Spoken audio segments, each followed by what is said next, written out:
بہت بڑا طبقہ ہے جو اس نفرت کی سیاست کو ملک کی تباہی کا سبب سمجھتا ہے۔ جمعیت علماء کی یہ تحریک ہے، ہم اسی لیے آپ کے پاس آئے۔ ہم وقف بل کو ایک مذہبی مسئلہ سمجھتے ہیں، آپ اس بات کو سمجھیے۔ لوگ نہیں کہتے، میں تو سچ بات کہہ دیتا ہوں، آپ کے اس صوبے کی حکومت وہ بیساکھی ہے جس کے اوپر مرکزی حکومت ٹکی ہوئی ہے، یہ بھی اس کے اندر شریک ہے۔ وہ کہتے ہیں کہ ہم مسلمانوں کو کوئی تکلیف نہیں پہنچنے دیں گے۔ میں نے جو بات کہی ہے اسی لیے کہ یہ آواز ان تک پہنچے کہ وقف کو زندہ رکھنا یہ ہمارا مذہبی فریضہ ہے، ہمارا مذہب ہے وقف۔ اگر آپ اس کی تائید کریں گے تو مسلمان خود فیصلہ کرے کہ آپ کی گورنمنٹ آپ کے مذہب کو زندہ رکھنا چاہتی ہے یا آگ لگانا چاہتی ہے۔ جمعیت علماء ہند زندہ باد، مولانا ارشد مدنی، نعرہ تکبیر، اللہ اکبر، ارشد مدنی قلم بڑھاؤ، تمہارے ساتھ ہیں، جمعیت علماء ہند زندہ باد۔ میرے بھائی، تیسرا مسئلہ مدرسوں کا مسئلہ ہے۔ مدرسے دو طرح کے ہیں، ایک وہ مدرسے ہیں جو گورنمنٹ سے امداد لیتے ہیں، ایک وہ مدرسے ہیں جو گورنمنٹ سے ایک پیسہ بھی نہیں لیتے۔ ہم پہلے سے کہتے تھے، لوگوں سے بلاتے تھے کہ پیسہ مت لو۔ یہ ہو نہیں سکتا کہ گورنمنٹ دے اور تم سے لینا، یہ نہیں ہو سکتا۔ آج سے تقریباً 15-20 سال پہلے دلی کے اندر ایک میٹنگ بلائی، بہار کے لوگ بھی اس وقت گورنمنٹ میں تھے، یہ بھی تھے، اور وہ یہ تھی کہ مدرسے والوں کو ہم پیسہ دیں گے۔ سب نے منع کر دیا کہ ہم نہیں جائیں گے۔ میں نے یہ سوچا کہ مجھے جانا چاہیے، چنانچہ میں چلا گیا وہاں۔ انہوں نے مجھے اسٹیج پر بلا دیا، اس کے اندر بڑے بڑے وزراء بیٹھے ہوئے تھے، ارجن سنگھ بھی تھے اور دوسرے لوگ تھے۔ وہاں تقریر کرنے والوں نے تقریر کی مدرسوں کے خلاف، میں خاموش بیٹھا رہا۔ اس کے بعد مجھ کو کہا کہ آپ بولیں۔ میں بولے، میں نے ان سے کہا کہ آپ نہیں جانتے کہ مدرسوں کا کردار کیا ہے۔ میں آپ کو بتاتا ہوں، جب 1857 کے اندر لوگوں کا قتل عام ہو گیا تو اب ملک کی آزادی کے لیے جہاد کرنے والے مجاہد ہی ختم ہو گئے۔ جن لوگوں نے جہاد کیا تھا وہ جیل میں پکڑے گئے۔ جب عام معافی کا اعلان ہوا تو علماء نکلے اور سر جوڑ کر بیٹھے۔ 57 میں جہاد ہوا تھا، ٹھیک 9 سال کے بعد 1866 میں دارالعلوم کی بنیاد رکھی۔ کیوں؟ اب مجاہد زندہ نہیں رہے، دارالعلوم میں جنگ آزادی کے لیے مجاہدین کی فیکٹری بنانی تھی، وہ ہے دارالعلوم دیوبند۔ مدارس اسلامیہ زندہ باد، جمعیت علماء ہند زندہ باد، نعرہ تکبیر، اللہ اکبر، مدارس اسلامیہ، اللہ اکبر۔ اس فیکٹری سے بڑے بڑے ہزاروں مدرسے بن گئے۔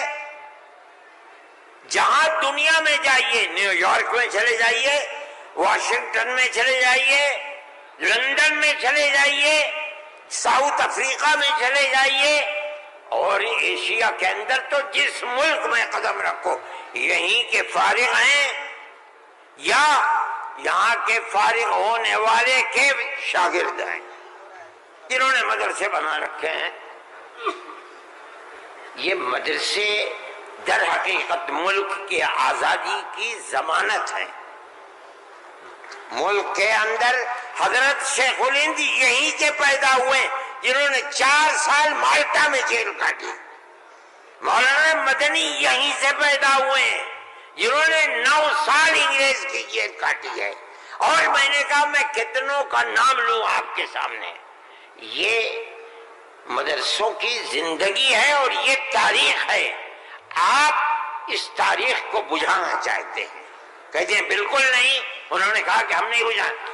میں نے کہا کہ یہ ہو نہیں سکتا کہ آپ پیسہ دیں انہیں اور پھر ان کے نظام تعلیم اور نصاب تعلیم میں دخل نہ دیں. آواز آئی ہم وعدہ کرتے ہیں کہ نہیں دیں گے. میں نے کہا اچھا میں آپ کو جھوٹا نہیں کہتا ہوں. مجھے یہ بتائیے کہ ابھی الیکشن میں 3 سال باقی ہیں. کیا آپ یہ ضمانت دے سکتے ہیں کہ 3 سال کے بعد جو الیکشن ہوگا اس الیکشن کے نتیجے میں کامیاب ہو کر آپ ہی اقتدار کی کرسی پر بیٹھیں گے؟ کہنے لگے نہیں دے سکتے. میں نے کہا تو آپ تو 3 سال کی ضمانت نہیں دیتے اور میرے دل میں یہ ارمان ہے کہ اگر قیامت تک میں زندہ رہوں گا تو مدرسوں کو لے کے چلوں گا. میرا آپ سے کیسے ہو جائے گا؟ میری آپ سے اس میں مصالحت نہیں ہو سکتی.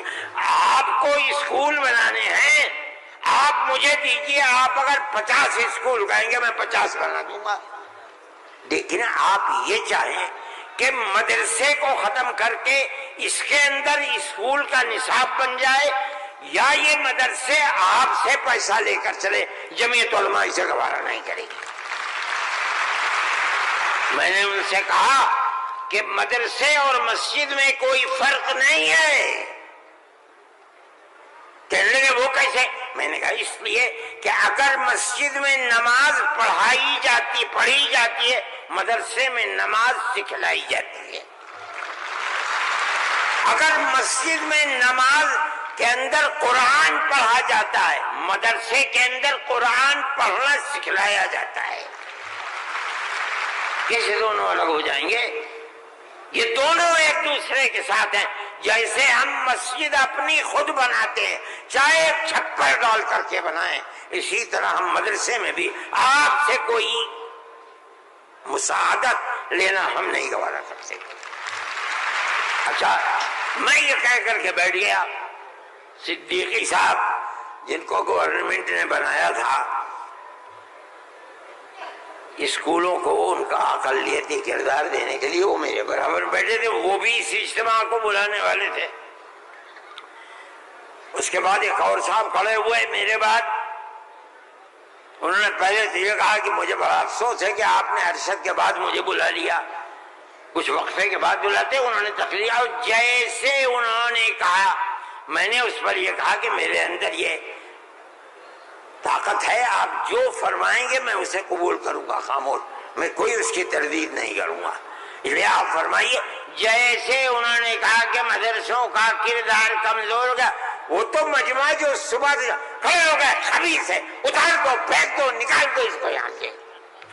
جب آگ لگنے لگی تو میں نے صدیقی صاحب سے کہا صدیقی صاحب میں تو جا رہا ہوں. صدیقی صاحب نے مجھے پکڑے بھائی خدا کے لیے بیٹھ جاؤ یہ مجمع ہمارے قابو میں نہیں آئے گا. تو میں نے ان لوگوں سے کہا کہ بھائی کیا بات ہے کیوں آخر گھبرا رہے. ایک بات ہے آپ کی مرضی کے مطابق ہے آپ قبول کیجئے نہ مرضی کے مطابق ہے آپ نہ قبول. لیکن اس اجلاس کے اندر یہاں کیوں شور مچاتے ہو. خیر وہ لوگ بیٹھ گئے. جب ہو گیا تو میں اٹھ کے بھاگ گیا.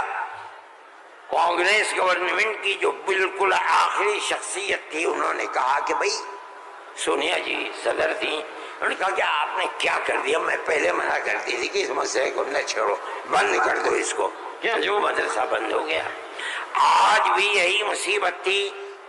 ان مدرسوں کے خلاف ابتدا میں جو امداد نہیں لیتے تھے کوئی نہیں بولتا تھا اس لیے کہ جب تمہارا کھایا نہیں ہے تو تم ہم سے پوچھ کیوں سکتے ہو. جو تمہارا کھاتے ہیں ان سے جا کے کہو انہوں نے کھایا ہے اب تم ان کے حلق سے نکالو. ہم نے تو کبھی تم سے 2 پیسے بھی نہیں دیے. دارالعلوم دیوبند کو سن 56 کے اندر 1956 میں جو اس وقت یہاں بہار کے آدمی تھے اور ملک کے صدر جمہوریہ تھے ڈاکٹر راجندر پرساد، وہ دیوبند آئے تھے. انہوں نے دیوبند حضرت رحمت اللہ علیہ زندہ تھے، حضرت مدنی، انہوں نے دارالعلوم کے لیے ایک لائبریری کے پیسے دارالعلوم کو دینے کا وعدہ کیا.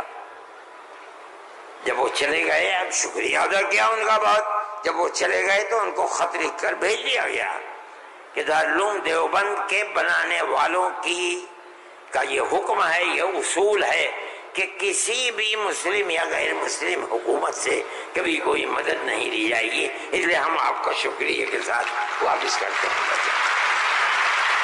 آج تک حکومتوں پر حکومتیں بدل گئیں، انگریز گورنمنٹ، پھر اس کے بعد ہندوستان کی، مگر اس کے اندر کوئی فرق نہیں پڑا ہے.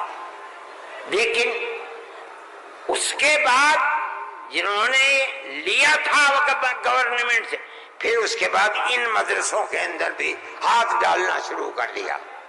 جمعیت علماء اس سلسلے کے اندر کورٹ میں گئی، اگرچہ ان مدارس کے سلسلے میں کوئی فیصلہ ابھی تک نہیں آیا، لیکن ہم یہ سمجھتے ہیں کہ قانونی اور دستوری اعتبار سے جو گورنمنٹ سے کوئی چیز نہیں لیتے، پہلے لیا جاتا تھا چھٹیوں کے اندر گورنمنٹ سے، وہ قانون تھا کہ جو ٹکٹ طلبہ لے کے گھر جاتے تھے کنسیشن، اس میں پیسہ کم ہو جاتا تھا. جب گورنمنٹ کی نظریں بدلنی شروع ہوئی، دارالعلوم نے بند کر دیا اس کو، ہم نہیں لیتے. یہ بات ہم نے کہی، یہ اللہ کا بڑا احسان ہے کہ جو تبصرہ آیا، ابھی تک فیصلہ نہیں آیا، وہ تبصرہ بھی حق کے اندر ہے. انشاءاللہ جب گورنمنٹ سے کوئی تعلق ہی نہیں ہے اور دستور کی دفعات 25 اور 26 اقلیت کو یہ حق دیتی ہے کہ وہ اپنے اداروں کو قائم کر لے، کوئی رکاوٹ نہیں ہے، تو ہمارے مذہبی اداروں کے اوپر کیسے رکاوٹ ہو سکتی ہے؟ دستور کی یہ دفعات ہمارے لیے چین و سکون اور عزت و آبرو کے ساتھ ملک میں رہنے کا ہمیں حق دیتی ہے. ہم یہ سمجھتے ہیں کہ مستقبل کے اندر بھی انشاءاللہ ہم اپنے ان پروگراموں کے اندر کامیاب رہیں گے. میرے بھائی، فلسطین کا مسئلہ ہے. دیکھیے، جب یہ مسئلہ ہوا اسی دن ہماری گورنمنٹ نے ایک بات کہی کہ یہ دہشت گردی ہے، فلسطینیوں نے حملہ کیا اسرائیل کے اوپر. میں نے کہا یہ بھی گورنمنٹ جانتی نہیں ہے. جب میں نے اگلے ہی دن بیان دیا کہ یہ غلط ہے، اسرائیل کو بنانے والوں نے بنایا تھا، بیت المقدس اسرائیل سے باہر تھا، فلسطین آزاد تھا. اسرائیل نے امریکہ کی مدد سے اور یورپ کی مدد سے بیت المقدس کو، فلسطین کو، تمام فلسطین کے اوپر زبردستی حملہ کر کے فلسطینیوں کو غلام بنایا اور اپنے اندر داخل کر دیا. پھر یہی نہیں، 2-4 سال کے بعد حملہ کیا شام کے اوپر، اور گولان کی جو پہاڑیاں تھیں ان کو اپنے قبضے میں لے لیا.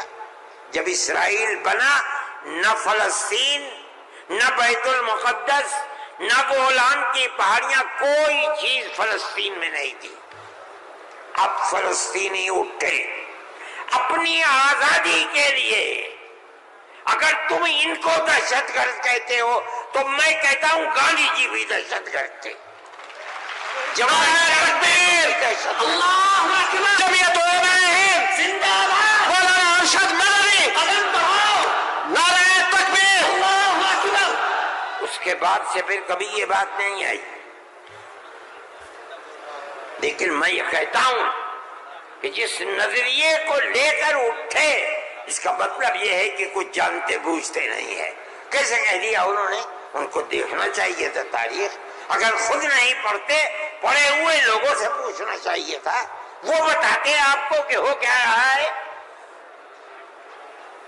میرے بھائی میں یہ بات کہتا ہوں کہ جمعیت علماء کی ایک تاریخ ہے اور جمعیت علماء اس چیز کے اوپر ہے.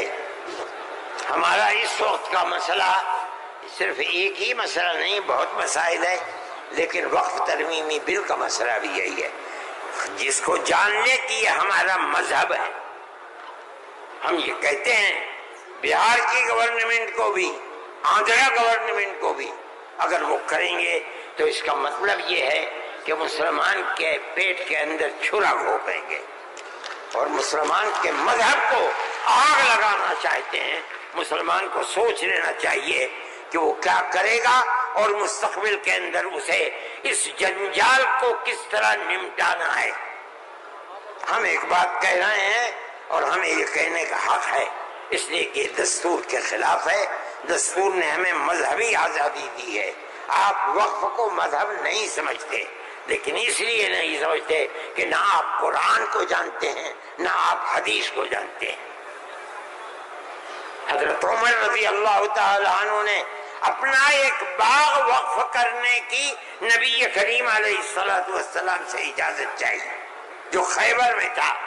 آپ نے فرمایا میری رائے یہ ہے کہ تم باغ کو وقف مت کرو بلکہ باغ کی کھجوروں کو وقف کر دو فقراء اور مساکین کے لیے، اس لیے کہ باغ تمہارا رہے گا. باغ اس کا محتاج ہے کہ تم اس کی دیکھ بھال کرو. وقف کر دو گے کوئی دیکھ بھال نہیں کرے گا. باغ تمہارا ہے، تم اس کی دیکھ بھال کرو، جو پھل اس کے اوپر آئے گا وہ فقیروں کو اور محتاجوں کو تقسیم کر دو. انہوں نے ایسے ہی کر دیا. میرے بھائی وقف 1400 سال سے چلا آ رہا ہے. اللہ نے قرآن میں فرمایا ہے، رسول اللہ نے حدیث کے اندر فرمایا ہے، اور چونکہ یہ مجلس اس کی نہیں ہے ورنہ تو بے شمار اوقاف ہیں. خود نبی کریم علیہ السلام نے اپنی زندگی کے اندر وقف کیے ہیں. یہ ہمارا مذہب ہے. آپ کیوں اس کے اندر دخل دیتے ہیں؟ آپ یہ کہیں کہ دستور میں لکھا ہوا نہیں ہے، اس کا مطلب یہ ہے کہ آپ یہ نہیں مانتے کہ مسلمان کو آزادی ہے اپنے مذہب کی حفاظت کی. آپ یہ نہیں جانتے ایک ایک مذہب کی جزئیات کو دستور کے اندر جمع کرنا ممکن نہیں ہے. مذہب اسلام تو آدمی کے پیدا ہونے سے پہلے موت کے بعد تک قبر کے اندر جو صورتحال ہوتی ہے اسلام اس سب کو اپنے احاطے میں لیے ہوئے. آپ کے دستور میں کتنی گنجائش ہوگی اس کی؟ یہ بات کہہ دیا کہ ہمیں اپنے مذہب پر چلنے اور اپنانے کا حق ہے، اسے زندہ رہنے کا حق ہے. ہم یہ بات کہہ رہے ہیں، ہم نہیں چاہتے کہ کوئی دوسرا اس کے اندر دخل اندازی کرے. میرے بھائی میں نے یہ بات کہی اور میں نہیں سمجھتا ہوں کہ اس سے زائد مجھے کوئی بات کہنی چاہیے. اس لیے میں آپ حضرات سے کہ تشریف آوری کا شکریہ ادا کرتا ہوں. میں اس ہال کے اندر 1-2 مرتبہ پہلے بھی آ چکا ہوں، مگر میں نے کبھی مسلمانوں کا اتنا بڑا مجمع یہاں نہیں دیکھا. میں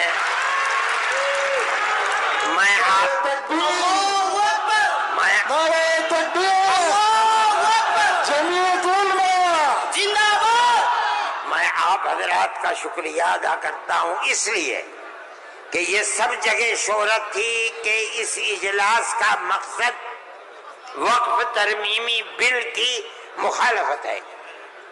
اس کا مطلب ہے کہ بہار کا مسلمان ہر اس طاقت کا مخالف ہوگا جو وقف ترمیمی بل کی تائید کرے گا. اس لیے آپ حضرات کا اس گرم جوشی کے ساتھ یہاں آنا، میں جمعیت علماء کے خادم کی حیثیت سے آپ کا شکریہ ادا کرتا ہوں. اللہ آپ کو خوش رکھے، خیر و عافیت کے ساتھ رکھے. آپ اپنے مذہب کو سینے سے لگائے ہوئے زندہ رہیں اور مذہب کو خدا کرے زندہ رکھے۔ میں آپ سب حضرات کا شکر گزار ہوں، جو لوگ باہر سے آئے ہیں میں ان کا بھی شکریہ ادا کرتا ہوں۔ جن لوگوں نے پٹنے کے رہنے والوں نے، قادری صاحب کے صاحبزادے اور جمعیت علماء کے ورکرز جو یہاں کے ہیں یا باہر کے رہنے والے ہیں پٹنے کے علاوہ کے، جن لوگوں نے کوشش کی ہے، جمعیت علماء کے دل میں اس کی بڑی قدر ہے۔